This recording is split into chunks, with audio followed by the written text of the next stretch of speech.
Kakashi versus Zabuza, Kakashi versus Itachi, Kakashi versus Hidan, Kakashi versus Pain, Kakashi versus Kakuzu, Kakashi versus Sasuke, at Kakashi versus Obito. Ilan nga lamang yan sa mga one-on-one na bakbakan na nakita nga natin at nasaksihan dito sa Naruto na itong si Hatake Kakashi nga ang kumana, pumalag at humarap. At kaya nga dahil din sa mga bagay na yan, masasabi nga talaga natin na isa nga sa mga pinakamatinik na ninja itong captain ng Team 7 at ang tinatawag nga din o tinaguri ang Kapi Ninja na si Hatake Kakashi. So ngayon, sa mga ilang mga nagdaan na one-on-one na bakbakan na yan ni Kakashi na siyang ipinakita nga sa atin, sa kabila nga din na mga ilang karakter dito na nakaharap nga ni Kakashi ng one-on-one, may isang karakter naman dito mga sir na kahit hindi man natin aminin ay minsan na nga din nating naisip o minsan na nga din nating pinangarap na makaharap nga ni Kakashi sa one-on-one na bakbakan. At ang karakter ngang ito ay wala ngang iba kundi itong si Yakushi Kabuto na isa na nga din sa mga naging pinakamalapit at pinakamatinik na ninja o naging estudyante ng isa nga sa mga sanin na si Master Orochimaru. So itong si Kabuto mga parikoy, nakilala nga din natin siya bilang isa sa mga pinakamaangas na kalaban sa kwento ng Naruto, na kaya nga dahil din dyan talagang mapapaisip ka nga din na napakahusay nga din ng pagkakagawa o pagkakabuild nga ng karakter niya dito, na makakita mo nga sa kanyang role at sa kanyang mga pagkilos, na kaya sa umpisa pa nga lang din ng kwento ng Naruto masasabi nga din talaga natin na may potensyal nga din talaga ang ninjang ito. At kaya dahil din sa mga pinakitang gilas nitong ni Kabuto, dyan na nga din pumapasok itong ideya natin na sa mga dinami-dami nga ng mga karakter dito, bakit kaya ganon na kahit sa mahabang pagkakataon hindi man lang natin nasaksihan ang napakatinding pagkaharap nitong ni Kabuto kontra nga dito kay Kakashi. Bakbakan din sana ito ng parehas na white hair mga parikoy. Parehas nga din silang puting buhok, no? But anyway, yun nga no, isa nga ito sa mga magagandang bakbakan na inaasahan nga natin na hindi nga lang talaga natuloy o hindi nga nangyari. Dahil kung matatandaan nyo din guys, minsan na nga din silang nagkaharap or minsan na nga din silang nagkasubukan. So kung matatandaan nyo nga no, bali nag-umpisa ito dito nga sa loyalty test ni Orochimaru kay Kabuto, na inutusan nga niya si Kabuto dito na dakpin nga daw nito si Sasuke habang bagsak nga ang katawan nito matapos nga ang Chunin exam. At sa kabila nga ng loyalty test na yan, idinagdag naman dito ni Orochimaru na sa kabilang banda na kung nais naman daw ni Kabuto na siya nga ay pigilan sa kanyang binabalak, mangyaring gawin nga daw ni Kabuto na patayin o tapusin nga daw ang buhay ni Sasuke. Na kaya nga dahil din dyan, dali-dali nga din o agad-agad na nga din kumilos itong si Kabuto, na kaya ang kasunod nga na nangyari dito na pinapakita nga dito sa recovery room na habang nakahiga nga si Sasuke, bigla ngang kumalabog itong pinto na mula nga dyan pinapakita na nga din dito ang mga tumaob na anbu na siyang nagbabantay nga dito sa recovery room ni Sasuke. At ang nagpatumba nga sa mga to ay wala ngang iba kundi itong si Kabuto. So dyan nga mga pare ko no, dyan pa lang sa part na yan na pinakitang pagtaob nga o pagbulagsak nga nitong mga anbu, masasabi na nga din talaga natin na hindi nga talaga pangkaraniwang ninja itong si Kabuto. Naisipin nyo naman mga pare ko, mga anbu yan. Alam din naman natin na hindi nga pangkaraniwang mga ninja itong mga anbu ng Konoha. Pero mamen, sinaglit nga lang ni Kabuto na patumbahin na mga to. At yun nga no, matapos ngang patumbahin ni Kabuto itong mga anbu at nang makalapit na nga siya dito kay Sasuke, dyan ngay agad nga rin siya naglabas ng patalim na mukhang gagawin nga agad nito ang kanyang masamang balak. Pero kaalinsabay nga din ng bagay na yan. Ang kasunod naman na pinapakita dito ay ayan na nga.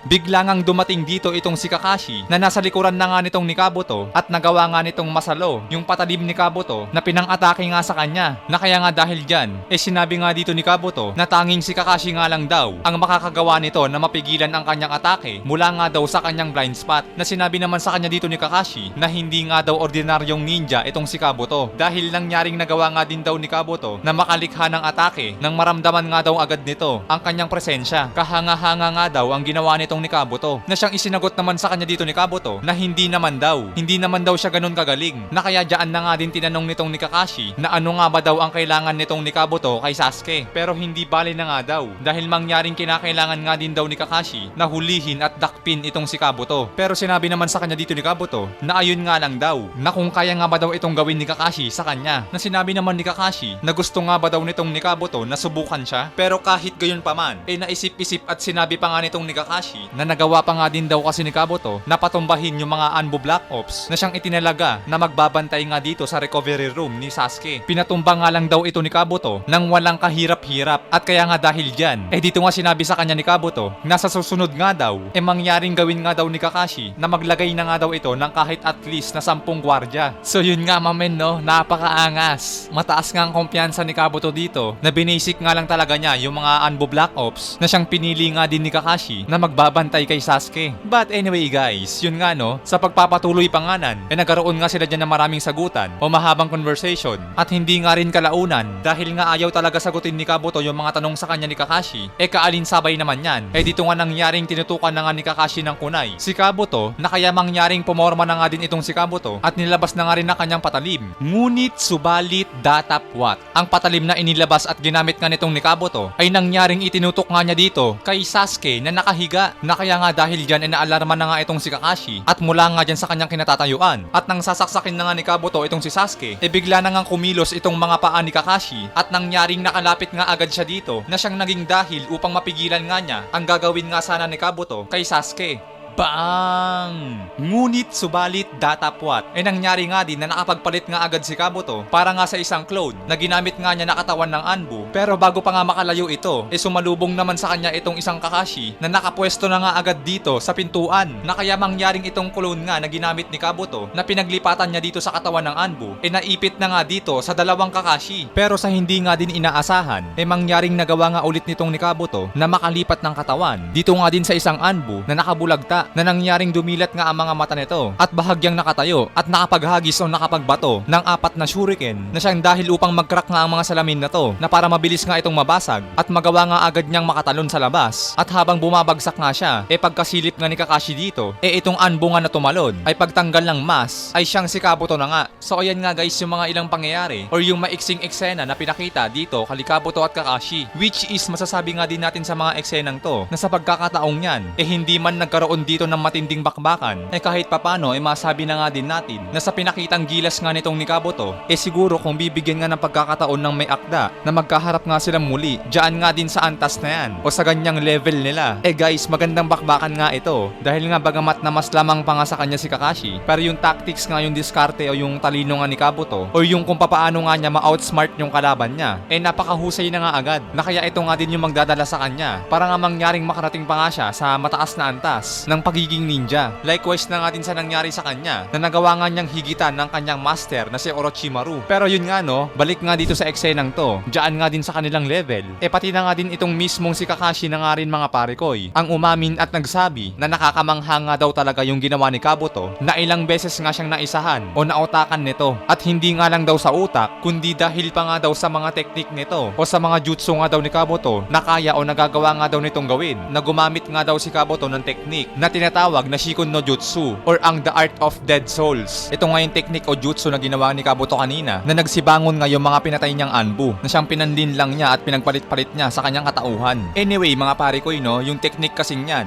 sa kasaysayan nga ng Naruto si Kabuto nga lang talaga ang pinakita o may kakayanan na makapag-perform o makagawa niyan. Siya nga lang talaga ang kaisa-isahan na may kakayanan na makagawa ng teknik na yan. So dyan pa nga lang sa bagay na yan mga pare ko malaking advantage na nga yan ni Kabuto dito kay Kakashi. Yes, in terms of strength and speed, lamang nga si Kakashi. Pero sa talino, I guess kay Kabuto pa rin ako mga pare. Kasi kumpara kay Kakashi, mas marami siyang nalaman na jutsu dahil nga sa pagkopya ng kanyang Sharingan. Pero itong si Kabuto, yung mga teknik at jutsu na alam niya, bibihira nga lang ang nakakagawa. Oo guys, matalino din naman si Kakashi. Pero sa ibang termino naman na yon, na kaya isipin nyo na nga lang din mga pare koy, kung sakaling mangyari nga talaga na ginawa ng author o may akda, na sa ganyang era nga din, ay muli nga silang magkaharap. Para sa akin guys, magandang laban nga din ito. Kumbaga yung makakaharap na nga ni Kakashi dito is yung seryosong Kabuto. Kasi imagine that, sa pangyayari nga din yan, kung hindi pa nga seryoso si Kabuto dyan, na nakikipaglaro nga lang ito, then what if pa kaya pag nagseryoso na siya? Kasi matapos nga din ng pangyayari yan, mismong si Kakashi na nga din ang nagsabi mga pare koy, na sadyang delikado nga daw si Kabuto. So you see mga pare koy, Miss King si Kakashi ay hindi nga din minamaliit si Kabuto. So ayan nga mga pare koy ang isa sa mga one-on-one na bakbakan na hindi nga napagbigyan ng may akda na sila nga ay pagharapin sa mahaba at tunay na duelo, bakbakan na mga puting buhok. At kaya hanggang dyan nga guys ang ating talakayan for today's video. At gaya nga ng madalas nating sinasabi, para sa inyo guys, ano ang masasabi nyo dito? Na ano nga ba ang pwedeng mangyari kung sakaling nabigyan nga sila ng eksena na magkaharap ng buo at mabigyan ng isang mahabang eksenang bakbakan at seryosong sagupaan? Comment down below mga pare ko para malaman nga din natin yung mga sarili nyong opinion patungkol nga din sa paghaharap ng dalawang matinik na ninja na to na hindi na nga din kasi nabigyan ng mahabang screen time ng may akda. Kaya hanggang dito guys, maraming salamat sa inyong panonood. Keep safe palagi. Anime Tagalog Talakayan nagpapaalam.